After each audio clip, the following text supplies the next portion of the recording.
The Compassionate Geek Podcast with Don Crowley. Now, here's Don. Many people love their jobs. Others, not so much. Strangely, even when you love your job, it can sometimes be hard to find motivation. When you hate your job, finding motivation can feel nearly impossible. Still, you've got to keep going. So how can you find motivation even when you can't stand your job or your boss or your company or your coworkers or your customers or all of the above? Number one, compartmentalize. Leave your work and its associated problems at the office. Now, sure, it's easy to say and sometimes hard to do. Well, here's the thing. It's bad enough that your sucky job ruins your life for 8 hours a day or however long it is. Why on earth would you want to let it ruin the remaining 16 hours of the day? Leave it at the office. Number two, find motivation by setting goals. Having a goal helps you focus on a desired outcome. When you don't have a goal, you're like a boat at sea without a rudder. Think about where you'd like to be at some point in the future, say 6 months, 1 year, or 5 years. Write down your goals and post them in a place where you can see them to keep them in the front of your mind. People who write down their goals are more likely to achieve them. Search on the term goal setting for more ideas on how to set and achieve goals. Number three, find a distraction. Find something engaging to do outside of work. Engaging does not mean getting sucked into television. There's certainly nothing wrong with watching your favorite shows or sports teams. That's watching television intentionally.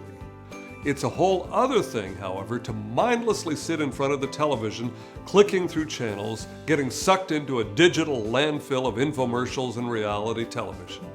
Instead, go work on a car, take up crafts, learn pottery, practice yoga, go for a walk, read a book, travel, go to a park, walk a dog, learn a language, do woodworking, do metalworking, learn to sew, take up archery, go bird watching. Well, you get the idea. Find something outside of your work to engage your mind and spirit.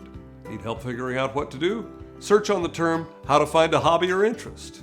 Number four, make yourself as good as you possibly can be.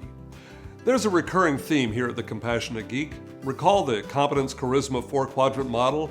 In this model, you focus on achieving as high a level of technical competency at the same time as you strive to achieve a high level of personal charisma or people skills. Even if your job sucks, you can still focus on self-improvement, investing in yourself through training, education, reading, and experimenting. Not only is there tremendous satisfaction in being the best you can be, it dramatically improves your chances of getting a new, more satisfying job.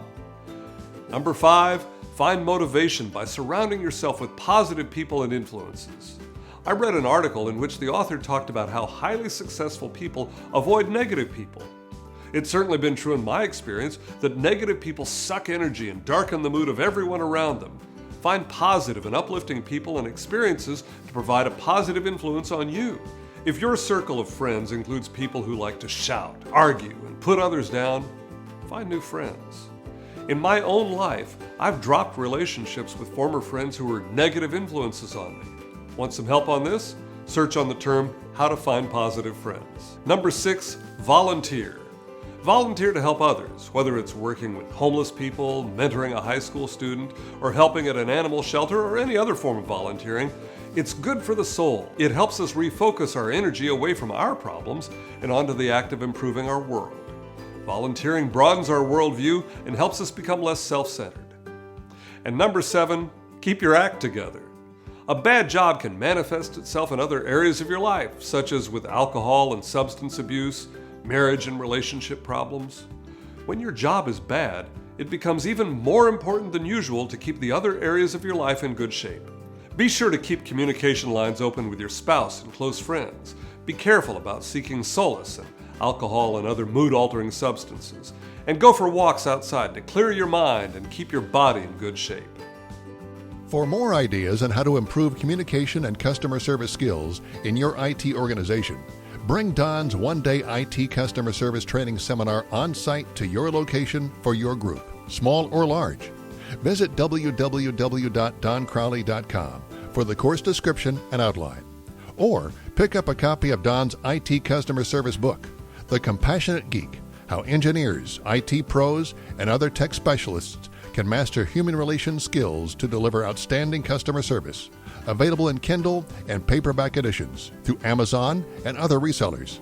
Now, once again, here's Don.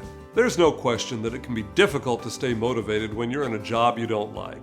Ultimately, it's to your benefit to find ways to motivate yourself. Remember to leave your work at work so it doesn't affect other parts of your life. To set goals so that you have something to strive for.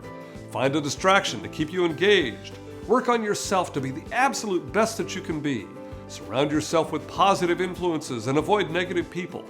Volunteer to help others. And keep your act together. You may not love your job, but don't let a bad job keep you from loving your life. I'm Don Crawley. I'll see you next time.